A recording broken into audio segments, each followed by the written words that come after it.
Acha alguém, não adianta ser o Boulos, que ele é de extrema esquerda, você sabe que você tem vergonha dele, mas tá faltando candidato aqui. Deixa São Paulo comigo, arruma um sucessor, não é o taxado que ele é incompetente, ele já mostrou que gestão não é com ele nem economia.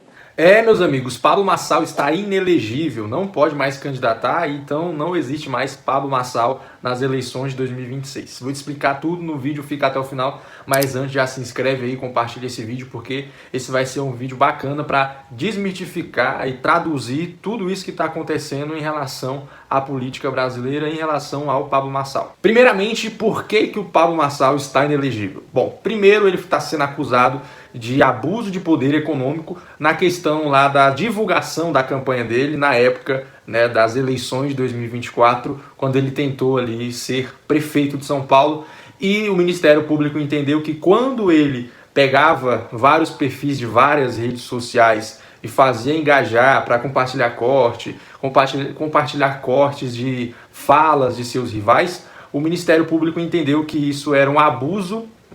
econômico e um abuso que poderia trazer ali mudanças para as eleições, que no final das contas acabou com que esse processo fosse passando e gerasse a inegibilidade dele. O principal argumento do Ministério Público para poder retirar ali os direitos eleitorais do Pablo Marçal é de que ele teria feito tudo isso para poder sobressair, e por conta dessas tentativas dele tentar se sobressair, iria mudar o jogo político, a campanha da época que era para a Prefeitura de São Paulo. Agora, como que vai ser daqui para frente sem um dos principais players políticos, goste dele ou não, ficou em terceiro lugar na Prefeitura de São Paulo, fez milhões de votos, é um cara muito popular, tem interesse de ser candidato à presidência da República, então vai se costurando aí uma nova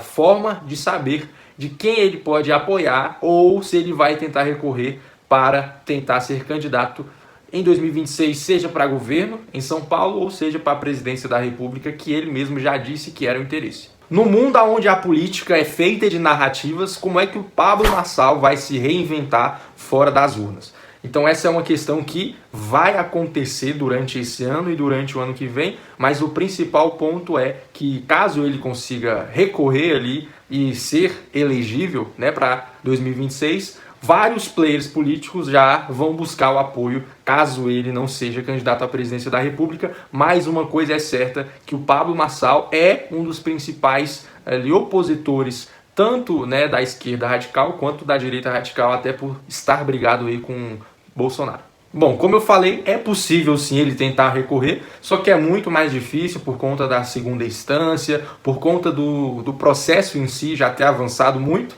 e ali essa inegibilidade prevê uma duração de 8 anos, né? Então isso, se ele não conseguir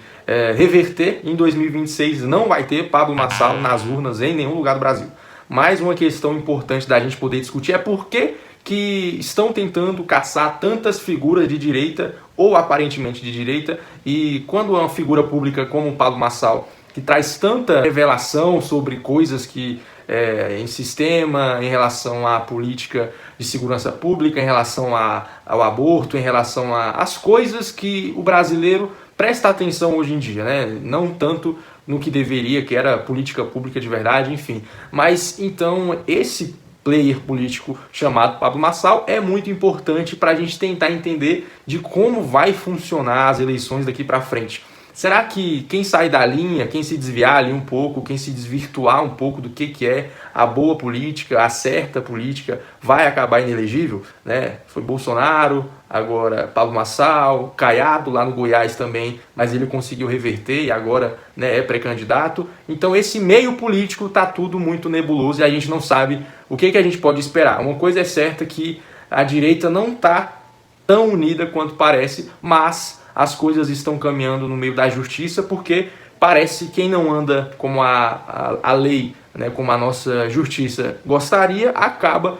inelegível, e é o caso do Pablo Marçal. Mas como uma figura pública altamente popular, ele vai ser útil sim, né, para a direita, ele que se considera conservador, se considera de direita, para as pautas, né, que vão aparecer para as eleições presidenciais do ano que vem. A gente não sabe certamente ali qual que vai ser a chapa, quem vai sair para quê, quem vai ser o candidato à vice-presidência, quem vai ser o candidato à presidência. Da esquerda a gente já tem mais ou menos uma ideia que, né, deve ser o Lula e outro e o candidato a vice a gente ainda não sabe, mas na direita é porque está tudo muito embolado. Né? O Caiado, o Ratinho Júnior e o Zema se encontraram nessas últimas semanas e parece que estão construindo ali, né? Estão costurando uma nova aliança para 2026 e o Pablo Marçal parece que está fora dessa, né? E também parece que já estão colocando o Bolsonaro ali de lado, porque a gente já está quase no meio do ano de 2025, indo para 2026 e a inelegibilidade do Bolsonaro é certa. Outras pessoas importantes do mundo político, outras figuras públicas que são recentes, como o Pablo Marçal, estão ficando de lado e a política dos governadores vai se costurando para 2026, quem sabe, né, ter um segundo turno aí entre direita e esquerda. O resumo dessa história, nós acabamos de ver aí que o Pablo Marçal ele está já se encaminhando para não existir eleitoralmente em 2026. Temos um Bolsonaro também inelegível, temos os governadores ali se alinhando para poder fazer uma força para 2026, uma força como aconteceu em 2022, que o Lula fez ali uma força de esquerda, de centro-esquerda, e a direita está tentando fazer a mesma coisa. É muito difícil que o próprio Marçal, né, saia e tenha ali uma força de liderança, até porque ele é só agora uma figura pública, ele é um coach empresário muito famoso, muito popular, mas não tem voto, não vai concorrer a nada, mas a gente precisa pensar que a política ela é feita de apoio, e aí, então o Bolsonaro e o Marçal já têm votos em urna, têm apoio, são populares e vão, de certa forma, influenciar nas eleições de 2026. Já o Lula, ele vai tentar montar a frente ampla novamente, que aconteceu em 2022, com a centro-esquerda e com o centro ali, mas nós sabemos que a popularidade dele já está negativa, a desaprovação chegando a quase 60%, e vamos acompanhar qual que vai ser esse desdobrar dessas situações nos próximos meses, nas próximas semanas. Então é isso, a gente vai acompanhando como tudo vai se desdobrando. Se você curtiu o vídeo, curtiu esse breve resumo de como estão acontecendo as coisas e a política e como acabou sendo, né, a inelegibilidade do Pablo Marçal, já se inscreve aqui no canal e compartilha esse vídeo.